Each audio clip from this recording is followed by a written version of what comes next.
Ok, bon bah écoutez messieurs, on n'a qu'à passer aux sorties de la semaine. Ça fait 3 quarts d'heure qu'on enregistre et on n'avait fait qu'une rubrique. Je sens que ça va être très très bon aujourd'hui. Sur le petit écran, on a His Dark Materials. Donc je suppose que peut-être... Est-ce que vous savez tous ce que c'est? Sinon je vais vous le dire. Toi, je sais ce que c'est. Tu sais, Romu? Jérém, tu sais ce que c'est? Je sais pas. Et Joss? J'ai pas entendu, je suis désolé. His Dark Materials. Non, je sais pas du tout. Ah d'accord, écoutez, bah, c'est bizarre parce que la série fait pas mal parler en ce moment. C'est une adaptation de À la croisée des mondes avec entre autres Daphne Keane et James McAvoy. Et c'est produit, entre autres, parce qu'il n'y a pas que, par HBO. Les trailers sont sortis il y a quelques semaines maintenant et ça a l'air très très ambitieux. Du coup, je vais en parler avec toi, Romu, parce que tu les as vus, il me semble. T'en as vu au moins... Non, il y a eu qu'un film, de toute façon.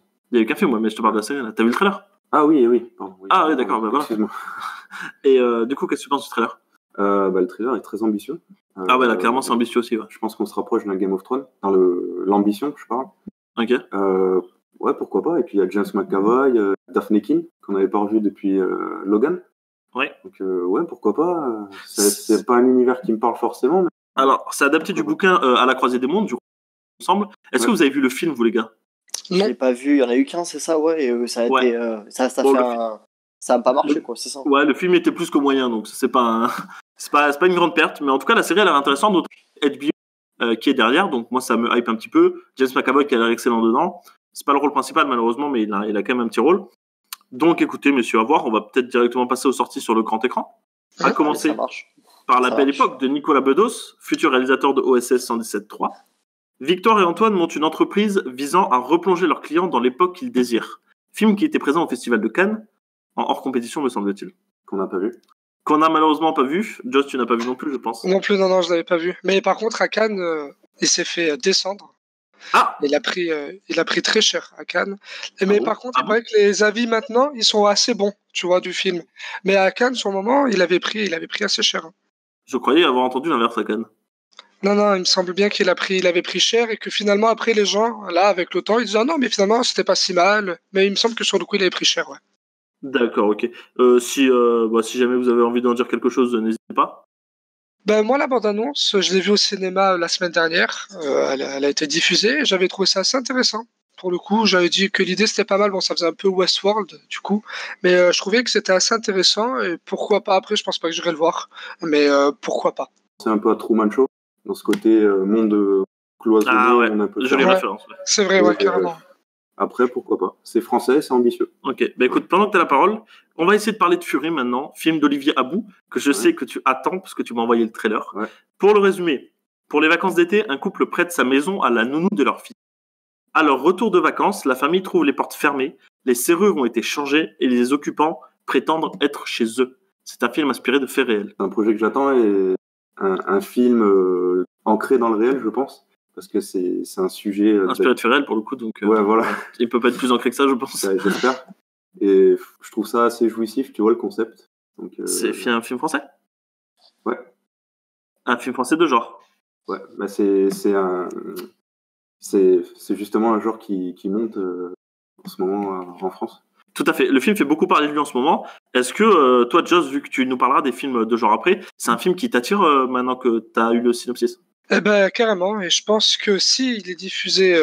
Parce que moi, il faut savoir où j'habite, les diffusions ciné, c'est très problématique. C'est l'enfer. Donc s'il est diffusé, j'irai le voir, mais je pense qu'il ne sera pas diffusé. Donc du coup, je devrais attendre une sortie en DVD Blu-ray pour pouvoir le voir. D'accord. Toi, Jérém, à part Marianne, dont tu avais parlé au podcast dernier, mais bon, malheureusement, tu as été coupé au montage. C'est pas trop film de genre français. Maintenant, est-ce que Marianne, ça t'a changé d'avis? Ouais, totalement. Mais là, ton synopsis, là, ça me donne beaucoup envie. Là. Et du coup, ça va faire... Moi, il y a un truc comme ça qui m'arrive. Moi, je te fais une Negan, hein, c'est sûr. Hein. J'espère que ça va partir en batte de baseball là-dedans. Bah écoute, peut-être regarde le trailer parce que je suis pas sûr que ça se passe comme ça dans la vraie vie. Mais ouais, en tout cas, c'est très très intéressant. Bah gros, je pense que gros, ça se passe comme ça dans la vie. Gros, si imagine t'as des gens qui sont chez toi qui disent c'est chez moi. Bah gros, ça se passe comme ça en vrai. Bah oui et non, la porte elle est fermée, qu'est-ce que tu vas faire, frère? T'arrives avec un bulldozer, tu casses ta porte? Ah bah gros, tu viens à plusieurs, gros. Hein. Il va se passer un truc. Hein. Bah écoute, on verra bien ce qui se passe dans le film et ce qui s'est passé aussi dans la vraie vie quand on se renseignera. Et on n'a qu'à passer au film suivant, film qui est martelé vraiment à coup de com' depuis un petit moment, Midway, nouveau film de Roland Emmerich. Pour vous faire le résumé, Après la débâcle de Pearl Harbor qui a laissé la flotte américaine dévastée, la marine japonaise prépare une nouvelle attaque qui devrait éliminer définitivement les forces aéronavales américaines restantes. Nouveau film, c'est pas un film catastrophe. Enfin, je sais pas quel genre de film c'est. C'est un film historique, mais après, voilà, j'en sais pas plus. C'est en partie catastrophe. Voilà, c'est en partie catastrophe. C'est aussi historique. C'est un film de guerre, les enfants.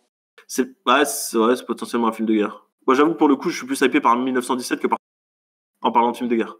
Ouais, carrément, ouais. Mais je crois d'ailleurs qu'ils ont mis un frère Jonas dans le rôle principal. Ouais, Nick Jonas, je crois. Ouais, le mari de Sophie Turner. Ah ouais? Ils sont ensemble? Je crois. Nick Jonas, le mari de Sophie Turner. Ouais, tout à fait.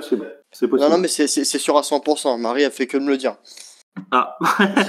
Donc, nos films de Roland Emmerich, j'ai l'impression que plus personne l'attend au tournant, en fait. Plus personne l'attend tout court, ouais. Ok, bon, toi, il n'y a même plus de tournant qui tourne, quoi. C'est vraiment... Puis je vois le trailer, ça me donne mais pas du tout envie, ça me laisse froid mais glacial, quoi. Donc ouais, non, franchement. Ça a l'air relativement moyen en vrai, mais bon. C'est un film qui va sortir sur Netflix, enfin en SVOD directement ou en DVD. Ouais. Carrément. Il a sa place en salle pour moi. Ouais, pour le coup. Non, il devrait sortir même en clé USB, même pas en VOD, quoi. Il pousse vraiment le but jusqu'au bout. Ah ouais, non, mais c'est. Je suis pas d'accord avec vous de dire que c'est pas un film qui devrait sortir au cinéma parce que justement, Roland Emmerich, on est d'accord, il est quand même fort dans tout ce qui est visuel et tout. C'est un film à voir au cinéma quand même. J'irai le voir, même si ça a pas l'air d'être au niveau du Pearl Harbor de l'époque. Mais pourquoi pas? Bah après, ça se passe après Pearl Harbor, donc. Ouais, mais de toute façon, dans Pearl Harbor, si tu regardes bien, t'as les deux étapes. Hein.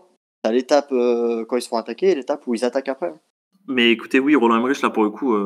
J'ai l'impression qu'il n'y a aucune attente autour du film, puisqu'il sort en novembre. Non, je crois que c'est Metropolitan qui martèle la com vraiment à tout bout de champ, partout, mais partout. Comme s'ils avaient un truc à prouver, alors que le film a l'air plus que moyen. Maintenant, écoutez, on verra bien ce que ça donne. Il y a un casting intéressant derrière. Mais... Il y a qui? Il y a Patrick Wilson, Aaron Eckhart. Il y a Patrick Wilson, qu'est-ce qu'il fait là-dedans? Ouais, Patrick Wilson. Il y a Woody Harrelson aussi. Aaron Eckhart, le problème d'Aaron Eckhart, si je ne m'abuse, c'est qu'à part son rôle de double face dans Batman, Aaron Eckhart, c'est un acteur un peu claquax, hein. Un peu, mais bon, il a fait quand même... Enfin, j'ai pas de rôle en tête particulièrement, mais il a fait pas mal de films. Mais il a fait que des trucs moyens, en vrai. Ouais, non, c'est pas ouf. Hein. C'est vrai. Donc, il peut remercier Nolan de lui avoir donné un film comme ça. Enfin, parce que... un film comme ça. Ouais. Donc, sans ça, il aurait peut-être pas décollé, enfin, il aurait pas eu... Ouais, peut-être que voilà, ça serait passé différemment pour lui.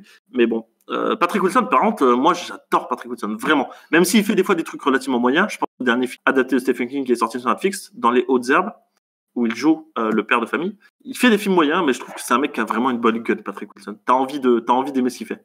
Notamment dans Fargo, où il est absolument monstrueux. Il est trop bon.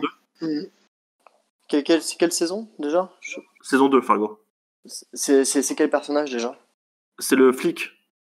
Ah, il est fou. Oh, il est fou, gros. Oh, qu'est-ce que je l'aime, lui. Qu'est-ce que j'aime cet acteur. Oh, putain. Ça soit cet acteur ou Woody Harrelson, là, c'est deux acteurs, gros, c'est des pères. C'est pour ça que j'ai envie de voir le film, en fait. Parce qu'il y a ces acteurs-là. Ah, ouais, d'accord. Mais Patrick Wilson, c'est aussi Watchmen, hein. Ah, Watchmen, gros. Oh, gros Watchmen, c'est fou. T'as jamais vu? Ah, dommage, tu passes à côté d'un truc, mais bon, tu devrais le regarder. On va passer à la nouvelle rubrique, messieurs. En fait, vous allez voir, non, mais elle va bien, spécialement très bien. C'est les visionnages de la semaine, en fait. On va